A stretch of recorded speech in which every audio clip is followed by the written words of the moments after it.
জ্বালানি তেলের সংকটে আজও রাজধানীর পাম্পগুলোতে যানবাহনের দীর্ঘ লাইন। বিস্তারিত জানাতে এই মুহূর্তে রাজধানীর পরিবাগে আছেন সহকর্মী সাইফুল ইসলাম এবং নওগাঁর বাইপাস এলাকার পাম্পে আছেন সহকর্মী এম.আর. রকি। প্রথমে যাচ্ছি সাইফুলের কাছে। সাইফুল, একদিকে কাঠফাটা রোদ, যেখানে তীব্র গরম, আর এই তীব্র গরম উপেক্ষা করে আমরা দেখতে পেয়েছি যে রাজধানীর বিভিন্ন ফিলিং স্টেশনগুলোতে মানুষে দুর্ভোগ। আসলে এই দুর্ভোগের পরিস্থিতিটা আমরা একটু যদি ক্যামেরায় দেখাই, যে দুর্ভোগ শেষ হয়েছে এটা বলা যায় শুধুমাত্র তাদের জন্য যারা পাম্পের সিরিয়ালের সামনে আছে, আর অন্য দিক থেকে পিছনের সাইডে যে মানুষগুলি আছে তাদের দুর্ভোগের কথা যদি আমরা বলি, কেউ অপেক্ষা করছেন রাত 3টা থেকে, আবার কেউ এসেছেন ভোর 4টা।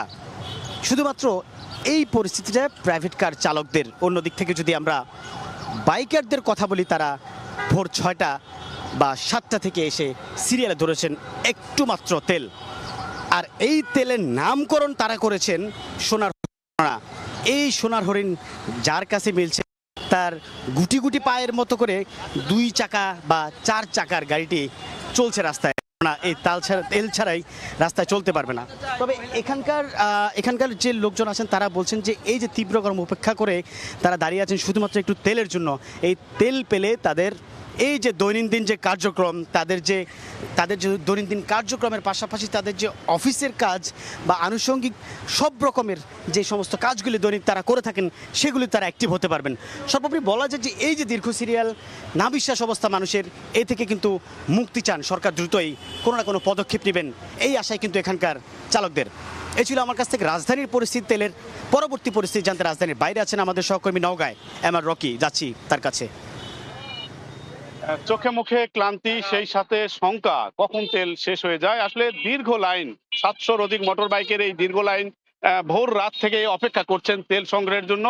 এবং আমরা দেখছিলাম এখানে যে ফিলিং স্টেশনে তেল দেওয়া হচ্ছে, 3500 লিটার তেল দেওয়া হবে। ভোর থেকে এই তেল প্রক্রিয়াটি শুরু হয়েছে, যে কোনো মুহূর্তে শেষ হয়ে যেতে পারে। এই শঙ্কার মাঝেই কিন্তু দীর্ঘ লাইনে একটা প্রতীক্ষা। এবং আমরা দেখছি প্রতিনিয়তই কিন্তু যেখানেই তেল দেওয়ার এরকম খবর মিলছে, এই পাম্পগুলোতে তেল দেওয়ার খবর আসছে, সেখানেই এরকম একাধিক মোটর বাইকের এই লাইন দীর্ঘ হচ্ছে। এবং প্রতিনিয়ত এই লাইনের যে বিষয়টি বরাবরই বলা হচ্ছে যে আসলে যারা তেল সংগ্রহ করছেন, এই তেল সংগ্রহকারীদের মধ্যে বেশিরভাগ ক্ষেত্রে কিন্তু একটা অসাধু চক্র তৈরি হয়েছে, যারা তেল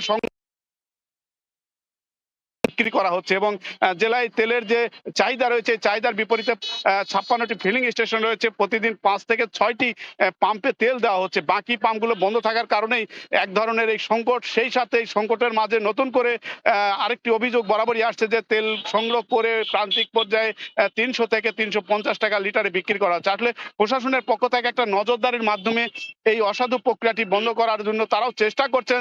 তবে এই চেষ্টাটা অনেক ক্ষেত্রে বিফলে যাওয়ার কথাই বলছেন বক্তারা। কারণ যে ক্ষেত্রে তেল সরবরাহ করা হচ্ছে, এই তেলগুলো কিন্তু প্রান্তিক বাজারে একটা চক্রের মাধ্যমে বেহাত হওয়ার কথাই বলছেন। এবং এই চাহিদার বিপরীতে যেহেতু কম থাকছে, প্রতিনিয়ত এই সংখ্যা। এবং আমরা এখানকার ফিলিং স্টেশন কর্তৃপক্ষের দিক থেকে যে বার্তাটি পাচ্ছিলাম, তারা বলছেন জেলায় আসলে এই সময় বুড়ো মৌসুম, চাষাবাদ চলছে, ডিজেলের একটা বড় চাহিদা রয়েছে, পেট্রোলের একটা চাহিদা রয়েছে। এই চাহিদাগুলোর বিপরীতে তারা তাদের তেলের বাড়তি একটা চাহিদা তারা এখানে দাবি করছেন, কিন্তু সেই চাহিদা অনুযায়ী একদিকে পাম্পে তেল পাচ্ছেন না, এই না পাওয়ার একটা সংকট রয়েছে। সেই সাথে প্রশাসনের নজরদারির